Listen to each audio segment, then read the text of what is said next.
Welcome to the Market Edge Tech Talk with Will Pauly and special guest David Blake. We're going to review the market conditions of the past week as well as longer-term trends from a technical perspective, take a closer look at the major indices, and to wrap it up, dig into a handful of individual stocks and ETFs requested by subscribers. If you have questions or want to submit a stock for next week's webinar, email us at support@marketedge.com. Hello and welcome. My name is Will Pauly and I'm here with my co-host, David Blake. David, what can you tell us about the movement in the major indices over the last week? Well, last week we had a mixed market. The Dow was actually down a little bit. The other major indexes were up. We had the small cap Russell 2000 and Nasdaq both outperformed. The Russell actually punched out a new high on Monday and almost punched out a new high again on Friday. Nasdaq came within a whisper of hitting a new all-time on Friday. VIX actually continued to move lower throughout the week. We're actually where the VIX was back in January, which shows the traders are feeling a bit more comfortable about this latest move up. Lastly, we had the NYSE Advanced Decline line, which is also a leading indicator of the market direction, make a new all-time high last week also. Excellent.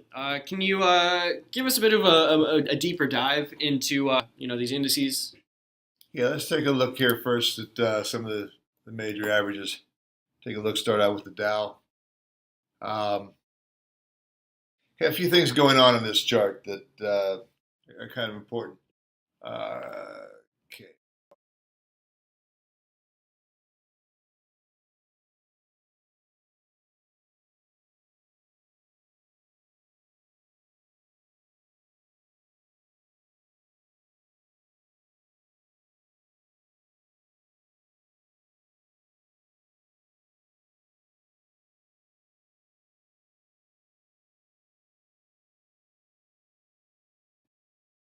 A couple of things that are kind of interesting here with the Dow. Number one, a few weeks ago, after we broke out of this descending trend line and triangle pattern, as you can see over here, we made a run up to the 100-day moving average, kind of crossed it over a couple times, came back down the week before, bounced off of this 50-day moving average, and now we've come up here and we keep banging into this 100-day moving average again. We're doing it again today. The Dow, I don't have a chart in front of me right now, but we got up around the 100-day moving average again, and we weren't able to break through that. Now, another thing that we want to look at with the Dow, if you take this movement from the, pretty much from the high back in January down to the lows, you can see that we are. Okay, you can see that we came up here, hit the 50% retracement level a few weeks ago. We bounced back down to this the 50-day moving average. Now we're moving back up. So we're kind of stuck in this little bit of a range still. This 50% level on the retracement, on the Fibonacci retracement, is actually right around 25,000. What this market needs here over the next week or so would be to come in with to have a nice close above 25,000. That would get it above the 50% retracement level, and we could see it then come up here to the start pushing back towards 26,000. The underlying technical indicators are improving. One I also want to show you down here is the ADXR and DXR. You can pull up over here. Okay, one of the ways you can use the ADXR and the DI, the directional indicators on a chart like this indicator. And when you have the ADXR signal line, which is the orange one in this case, when it's trading below both of those indicators, and then it turns up, it's usually going to it's a pre-signal and it's a buy signal for a strong trend is getting ready to start. And one of the things I've been talking about in some of the emails and stuff is that I do believe in the market letter we're probably going out to new highs here. Today we had the Nasdaq hit a new high. We had Russell at another new high. So underlying here we have some strength in the Dow Jones. The ADXR line is getting ready to confirm some of that. Relative strength is above 50 right now in the 14 days. We're starting to get some positive momentum. And here you can see we're getting a couple positive technical events starting to happen also. Over here on the, go back to the home page and we look at the market recap, you can come down here and you'll see that we had a new breakout and a new high on the NYSE advanced decline line. Now, this is considered a leading indicator of market direction. As you can see, this is confirming and actually projecting that the Dow Jones NYSE should also be moving up here to new highs shortly. Over here, you can see that the NASDAQ AD line is broken out of this area here. It's looking at new highs also. That's confirming that you have a larger number of stocks making new highs.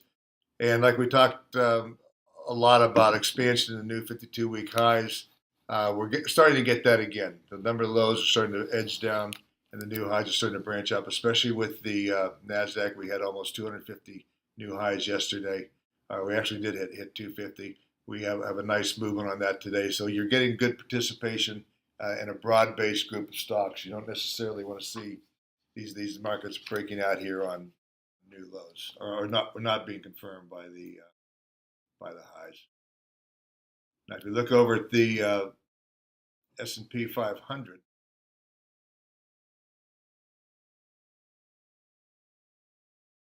its chart's actually in a little bit better shape than the Dow.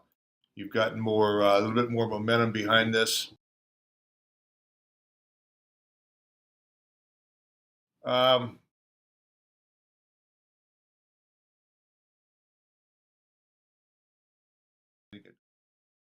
Okay, here's a little bit shorter chart. You can see this. The S&P 500 is actually back above the 100-day moving average. All the events, technical events in this period are bullish.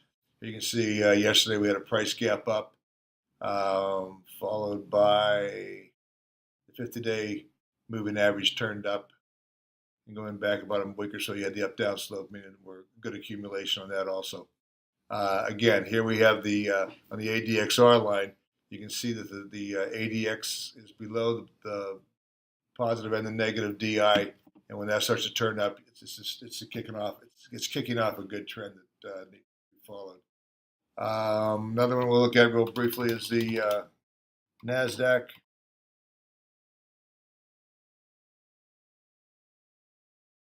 Okay, you had this line of resistance. We'll look at going back to here. We came up to that yesterday, ran basically right in almost to the old high from, I guess that's March. And today we're above it. We'll see if it's going to stick because we've had a pretty volatile session today. We had the Dow was up about 30 or 40, then we were down 100. NASDAQ was actually up about 40 or 50 points. And now it went negative. I think we're back in positive ground with that. You can see down here on the ADX thing that I talked about earlier, you can see on the NASDAQ, the ADX line is turning up. It's actually trading below the two directional indicators, which means that this trend should be is strengthening. So that's something to keep in mind. Last one we want to look at is the Russell 2000 small cap index. It's been outperforming for a while, and that's something that you want to see with a healthy market. Small caps are the biggest beneficiary from tax cuts, and a strong U.S. dollar is not going to affect the small caps as much either. So you can see this thing moving over, and you can already see on this and with this ADX and directional indicator that the ADX line has already turned up, signaling that we're in a strengthening trend for the small caps. So you can see it. And then yesterday we also had a technical event where we broke out to a new high, and we're there again today, making new highs too. One other one that I do want to keep an eye on that we haven't talked about for a little bit, and this could be the fly in the ointment. You'd like to see the Dow Jones Transports also coming out here, making a new high as the rest of the market is. You can see here we're really stuck in a tight range. Go in here, it's very narrow range. We actually kind of broke out of a triangle pattern a while back, but it was a quadruple point figure breakout, which we looked at. we broke out above this pattern here. It was a quadruple top point and figure breakout, and now we've come back, which is very common, where we retested the breakout period, which is something you want to, which is pretty common. And if we bounce off of this, it'll be good. Now we go over here, we can see the transportation ETF. Here's that point and figure chart breakout that we talked about over here. Here's the 1-2. Here's the quadruple spread quadruple top where we ran up to here where we broke out. Now we keep coming back here and testing this 195. Should we, and today earlier we did come back into this area. Should we come back into this and it aborts that breakout, it could be a little bit of trouble for the broader market. So we're going to hope that doesn't happen. But if it does, that'll make us become a little bit more cautious on the broader market. All right. Well, now that we've got an idea of how the broader market's moving, what about sectors? Is there any insight Market Edge can provide to see where I should be looking for movement? All right. Recently, you hear everybody talking about the technology breakout that's going on, which it is. The ETF that you can follow on that is XLK. And the XLK technology sector broke out to a new high yesterday. Here you can see it, kind of see it. Okay, broke out. We're also higher today. This broke out the new high. You're above all the moving averages. You had reached a new high, and there you had the MACD turn bullish. Again, going back down here to this ADXR, you can see where it fell below both the positive and negative directional indicator turned up, which means that the trend is strengthening. That's something that is bullish for this. Now, but just because we're in technology doesn't mean you can buy everything. If you go up here to the industries, when you find the strong sector, there's two ways you can look. You can find what stocks you want to take a look at in the technology. First of all, if you just hit the relative strength, this will be over the last 50 days, and come over here, you'll see that we have software and processing. Here's the chart versus the S&P. Then you have the semiconductors and related. You have internet services, and if we went a little bit further, you'd also see internet content. You can see how these things have really taken off on these charts to break out the new highs. If we go in here, look at software and processing, click on that. Okay, pop over here, and you'll get a list some charts over here that look good. Looked in here earlier, and some of the better looking charts. This Radware, you can see this thing steady move higher. We have a long opinion on that with a 0. Microsoft, a great looking chart in here. Just seeing up there, we're breaking out the new highs on that. Broke out to another new high today. And momentum investing, you want to buy the stocks that are high, that are going higher. Imperva, another nice looking chart in here where you had a pullback, and now you're on the way to breaking out the new highs. Here you have Adobe, a real nice chart on that, breaking out, just marching higher constantly. So those are some that you can look at in the software area. Semis that look good in here. Okay, come back to the relative strength of the semiconductors. Punch on that. And some of the charts that still look good in here. I think some of my favorites, Intel. Look at the chart on this thing. Just keeps breaking out the new highs. Love that chart. NVIDIA. You had a little bit of a pullback over in here, breaking out the new highs on that. I think you can buy that. Micron, you had a nice pullback here a few weeks ago. Now we're taking off. We took off to a new high, pulled back in here. I think you can buy this pullback. Let's see. AMD was added to one of our portfolios, model portfolios here. Now this one's had a little bit of a parabolic move, as you can see over here, which means you may want to wait for this thing to pull back here around 14 if you get a chance. It's moved a little bit too fast, but outperforming the S&P right now by about 31%. So maybe a little bit of a pullback. Some of these parabolic moves, you may not, you find something that hasn't quite moved that much on some of those. Okay, another one that I like in here, we look at is the content and services on the internet, and they are on fire also. If you look over here at internet services, you can see this chart. Click on that, and some of the ones we like in here. I like this JCOM. It's got a nice looking chart. Looks like it has a beautiful rounding bottom there. Looks like it's getting ready to break out. VeriSign looks good, just marching higher. Here you can see that thing had a break, almost a parabolic move, but I think you can still get some action in that. Another one I liked in that sector was Twitter. I don't see Twitter on here. Now, some of these that are in this segment are like this Travel Zoo and TripAdvisor. Again, you've had a parabolic move in these. I wouldn't chase after them at this stage. But Connected Zillow also looks good. I say Twitter on some of the content looks good, and CREE also just upgraded to a neutral would be Texas Instruments down here. That's on the semiconductor. Sorry. Okay, another one that we want to look at when you're looking at where to find some stock ideas on these industries. This relative strength over a 50-day period. Sometimes if you come in here, and I usually will check this 1 week percent change, and you can also find some decent rotation, early rotation industries. In this case, who would have thought coal was the big winner? In fact, coal is another strong sector today. But when you see an industry group moving 4 and 5%, that's institutional moving money going into there. And there's several reasons for that. Coal is also in the materials sector.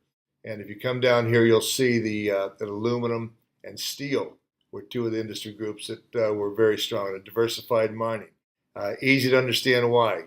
Trump put on the tariffs on aluminum, steel. So, of course, that's probably good for our steel companies and our aluminum companies. And that's why you're seeing them outperform.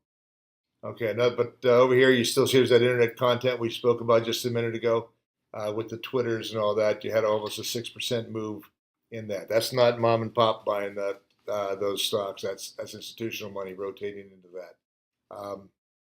Even though oil was down like 4 or 5 days in a row, they're still putting money into oil secondary and oil field integrated majors. In fact, today we're having a bounce in oil. We hit our $70 price target, went a little bit above that. And now when we came out, we broke below 68 for the sell signal we talked about weeks ago. And I think now we're going to go down and test that 62 to 64 area. We bounced off 63 and change, had a nice bounce today. So there may be some oil stocks that you may want to go back in and start nibbling. They still haven't moved a lot in comparison. Now, one last sector I want to talk about today before we wrap this up, and that's the second leading group, and that is consumer discretionary. Retail has been on fire here lately. If we look at this, it went out. I think it's breaking out to a new high today. Came close yesterday. You can see this popping up. Momentum strong on the 14-day RSI. Here you got this 30-day stochastic breaking up. It's a little bit overbought in here, but the retail looks fine. Also, if you go into the industry groups again on this, you'll find out what is strongest, especially over say maybe the 1 week. We can look over here and we'll see. I don't see it on here, but anyway, specialty retailers, and by that, if you'll look at your Lowe's, your Ulta looks good, Costco looks good here, Home Depot chart looks good, but a lot of these companies are breaking out the new highs in the retail specialty venue. Those will be some that I think you can look at. Materials was the third strongest one we just talked about a little bit ago. Some of the stocks will look good there in the steel industry or WOR, Worthington Industries, Steel Dynamics, STLD looks good. Commercial metals, CMC, US Steel, and Nucor. Symbols are X and NUE. They've had nice pullbacks here over the last couple of weeks. They're worth a look. You go to industries and find a group of those. All right, excellent. Thank you, David. Now, you wrote up the weekly report this past Friday. Would you mind giving us a rundown or a tour of the weekly? Okay, the CTI, we're still at plus 14. We're going to be at a plus 14 again this week. Momentum's still positive. We're at a plus 4. It was down a notch in the previous week. We talked a little, showed you a little bit earlier. Internal breadth looks good, which is when you're seeing the market like the Dow and S&P basically going sideways, but the underlying technicals and breadth are improving. That usually leads to a breakout to the upside, which I think we're going to get. We shook off mounting trade tensions. We focused last week more on economic data that points to renewed strength in the economy, which is a bullish condition for the broader market. But don't forget, we're also looking at we didn't quite get the bang for the buck on first quarter earnings. However, analysts are still expecting earnings growth in the second quarter to hit 18.8% year over year, and revenue growth year over year of 8.6%. And then in the third quarter, year over year earnings growth of 21.1%. So we've got the fundamentals behind the summer rally, which I think we're going to have. I would look. We already had the Nasdaq and the Russell 2000 hit new highs, and I would expect to see the Dow and the S&P and hopefully the transports start to push up higher on here. Again, a nice close in the Dow above 25,000 would send the rest of the market a sign that it's getting ready to participate on that upside too. All right. Excellent. Well, I think it's time to move on to our last segment, subscriber requests. Remember, if you'd like your questions answered on the show, email them into support@marketedge.com, and make sure to say that you'd like your question answered on the Tech Talk. You can also call us at 1-866-MKT-EDGE. That is 1-866-658-3343. All right, David, our first question's about financials. What can you tell us about the XLF chart here?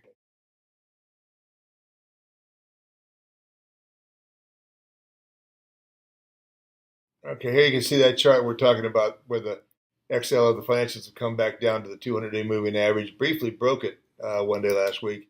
That was when I think the 10-year went down to about 2.71, which is a little bit overdone. But now we're coming back up here. We're running a resistance around the 50-day. We're off a little bit today, but again, I wouldn't run out here and buy these today or tomorrow, although we're close. You want to see how the 10-year reacts to a short-term rate hike next Wednesday. If they raise rates and the 10-year doesn't tick up, that could be the opportunity you're going to look for another drop in the financials. That would be a buy opportunity as these earnings and economic data continue to strengthen. They will have to keep raising rates a little bit. So use that as a buying opportunity. And we're not chasing anything with the financials, but we are slowly accumulating some nice positions for when the move starts. So what about XLE? Okay, the energy spider. That had been one of our leaders for a while.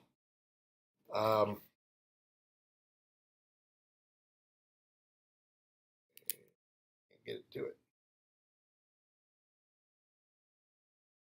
Okay, here we go. Okay, that's been one of the leaders for probably since around the end of March. Broke out here to a new 52-week high.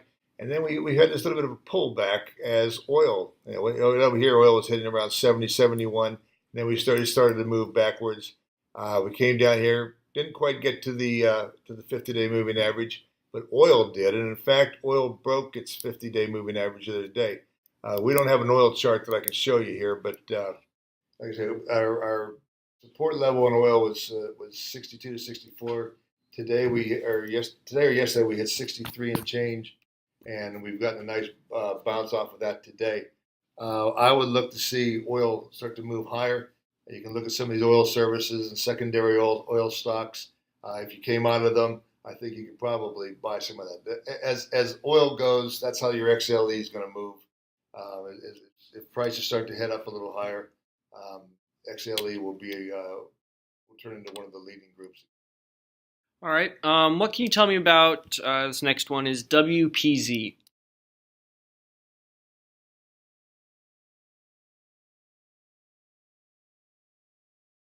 Williams Partners. Okay, this is an oil stock, and just like the energy and what you would have seen with oil, we rose up into the $71. As oil pulled back, Williams is pulled back in here.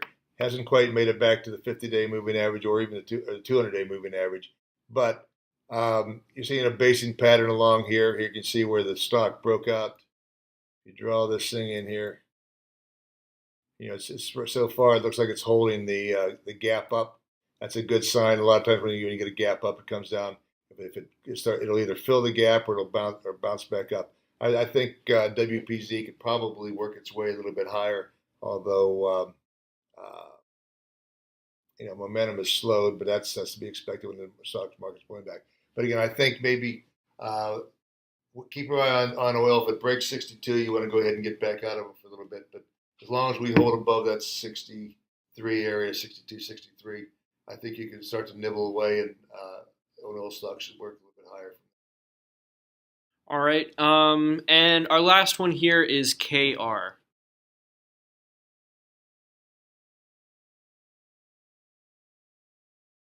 KR Kroger. This is one of the consumer staples group, which is not one of my favorites. As long as with strong economic growth and out there, and we're more into a growth mode than a conservative style. Consumer staples XLP is in that sector. It's had a rough go for the year. Back here with Kroger, you can see where it gapped down on the news that Amazon was going to buy Whole Foods. We filled the gap twice, or at least once or twice over here in May, and then once again late May, and it's backed off both times. I don't see I can't really tell much from this. It looks like maybe the 30-day is starting to pick up. You want to see that maybe get it back above 50. Momentum, where's that? 52. It's pretty flat also. I think you're probably stuck in this trading range between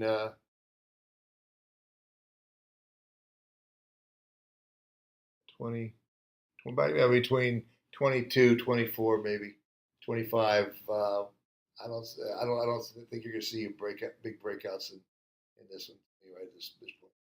All right. Well, that's all the questions we have this week, and it's about all the time we have as well. So thank you, David, for coming out. And we'll have another Tech Talk next week. Thank you for joining us. Well, thanks.